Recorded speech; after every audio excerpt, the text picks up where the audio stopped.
કર્યું. કેમ?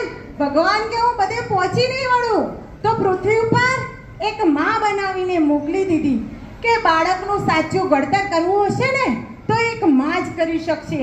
માં સિવાય પિતાની અંદર તાકાત નથી કે બાળકનું ઘડતર કરી શકે.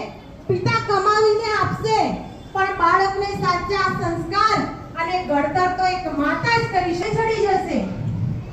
માં હોય ને, માં બાળક જ્યારે માતાના ગર્ભમાં જ હોય ને ત્યારે જ માતા એના બાળકની સતત ચિંતા કરતી હોય છે કે મારા બાળકને માટે એને ન ભાવતું હોય, એને જન્મથી તે મોટી થઈ ત્યાં સુધી એને ના ખાધું હોય તો પણ એ ખાય છે કે પોતાના બાળક માટે.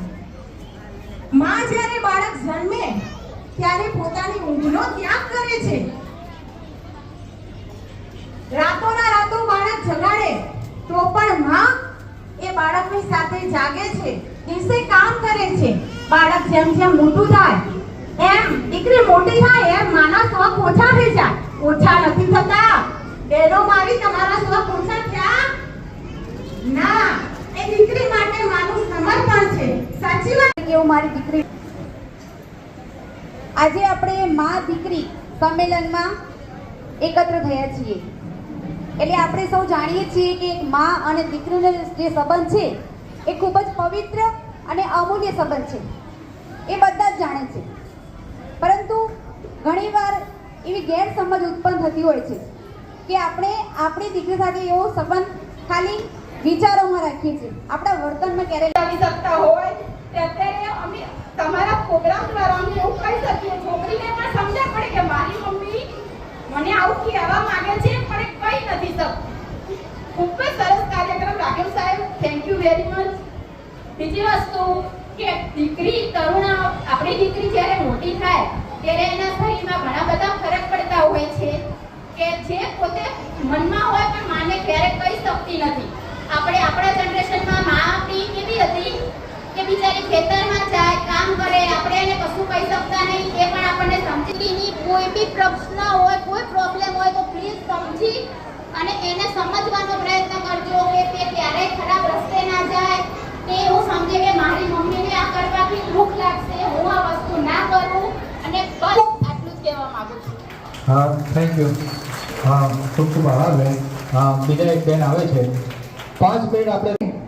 શ્રી રામ ભગવાને પણ સહન કર્યું હતું, સીતા માતાએ પણ સહન કર્યું હતું. મોબાઈલને છોડી દેવાનું, ભણવામાં ધ્યાન આપવાનું અને શિક્ષકની આજ્ઞાનું પાલન કરવાનું, માતાની આજ્ઞાનું પાલન કરવાનું, દાદા દાદીની સેવા કરવાની અને પિતાની આજ્ઞાનું પાલન કરવું. જો ધર્મને સાથે રાખીને આગળ વધશો તો જીવનમાં તકલીફ પડશે નહીં. સરસ્વતી માતાની શાળાની ગરિમા જાળવશો તો શાળાનું પણ એક મહત્વ આગળ આવશે અને તમારું પણ ચરિત્ર સુંદર થશે. પહેલી વાત એ યાદ રાખવાની કે સરસ્વતી માતાના વસ્ત્રો સફેદ છે.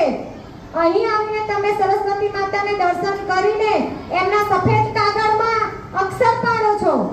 તેમને જ તમને કીધું છે તું જીવનમાં સફેદી રાખ.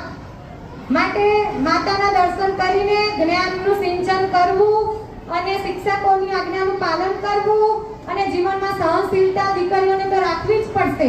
ઘરના કામ પણ શીખવા જ પડશે, ભણવું જ પડશે.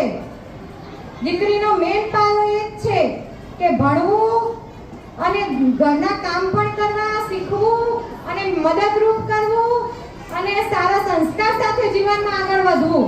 અરે મમ્મી, હું મોબાઈલમાં રમત નથી રમતી, મારા કોલેજના પ્રોજેક્ટનું કામ કરું છું. આજના જમાનામાં બધું ફોન પર જ થાય. હા, તમારા જમાનામાં બધું જ ઓનલાઈન થાય છે, સંબંધો પણ ઓનલાઈન અને વાતો પણ ઓનલાઈન. અમારા જમાનામાં તો અમે આખો દિવસ સાથે બેસીને વાતો કરતા, એકબીજાના સુખ દુઃખ વહેંચતા. મમ્મી, તારો એ જમાનો જૂનો હતો, હવે સમય બદલાઈ ગયો છે. અમારું કરિયર બનાવવાનું હોય, દુનિયા સાથે કદમ મિલાવવાના હોય. અરે આ બધું તું નથી સમજે. કેમ ન સમજુ? હું તારી માં છું, પણ હા, તને હવે અમારી વાતો જૂના જમાનાની અને કંટાળાજનક લાગે છે. તારા કપડાં, તારી ખાવા પીવાની રીત, તારું આખો દિવસ ફોનમાં વ્યસ્ત રહેવું, આ બધું મને હવે ચિંતા કરાવે છે. મમ્મી, તારી એ ચિંતા નહીં, તારું વહેમ છે. મને મારા મિત્રો સાથે બહાર જવું ગમે છે, જીન્સ ટી-શર્ટ પહેરવી ગમે છે.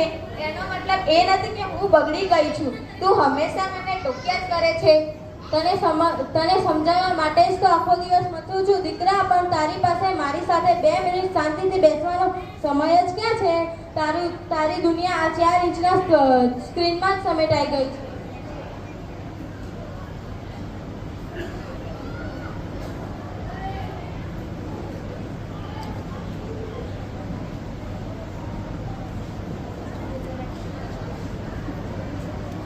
આઈ એમ સોરી મમ્મી, હું બપોરે તને ખૂબ જ ખરાબ બોલી. અરે ગાંડી, માં તે ક્યારે લોહીના ગુંડરા પીવે? પણ હું તો બસ એટલું જ ઈચ્છું છું કે તું પ્રગતિ કર, પણ સાથે સાથે આપણા સંસ્કાર અને પરિવારને ન ભૂલ. મમ્મી, તારી વાત સાચી છે. ટેકનોલોજી જરૂરી છે, પણ તારી સાથે વિતાવેલો સમય એના કરતાં પણ વધારે કિંમતી છે.